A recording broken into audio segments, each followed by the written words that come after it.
கந்தனின் நாமம் வறுமையை விரட்டும் மந்திரம்.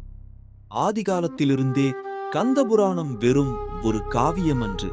அது முருகப்பெருமானின் திருவிளையாடல்கள் மட்டுமல்ல, மனித வாழ்வின் கர்ம வினைகளை நீக்கி வறுமையை போக்கி செல்வத்தை ஈர்க்கும் மகத்துவமான மந்திரம். இந்த அரிய உண்மையை உணர்ந்தவர்கள் பெரும் யோகம் அடைந்தனர்.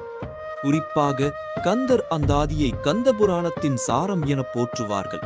அதன் ஒவ்வொரு அடியிலும் மறைந்திருக்கும் ஞானம் வெறும் ஓசையல்ல, அது நம் முன்வினைகளை தீர்க்கும் இறைவனின் திருவருள்.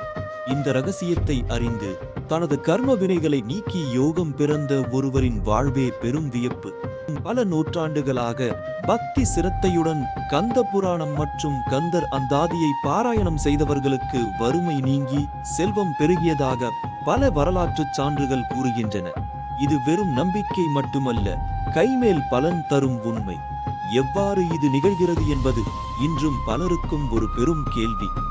முருகப்பெருமானின் திருநாமங்களை உச்சரிப்பதன் மூலம் நம் கர்ம வினைகள் எப்படி நீங்குகின்றன? வறுமை எப்படி மறைந்து செல்வம் எப்படி ஈர்க்கப்படுகிறது? இது முருகனின் அசைக்க முடியாத அருளால் மட்டுமே சாத்தியப்படும் ஒரு தெய்வ ரகசியம். இந்த ரகசியத்தை முழுமையாக உணர்ந்தவர்கள் வாழ்வின் அனைத்து சௌபாக்கியங்களையும் அடைவர். கந்தனின் அருள் உங்களை வழிநடத்தும்.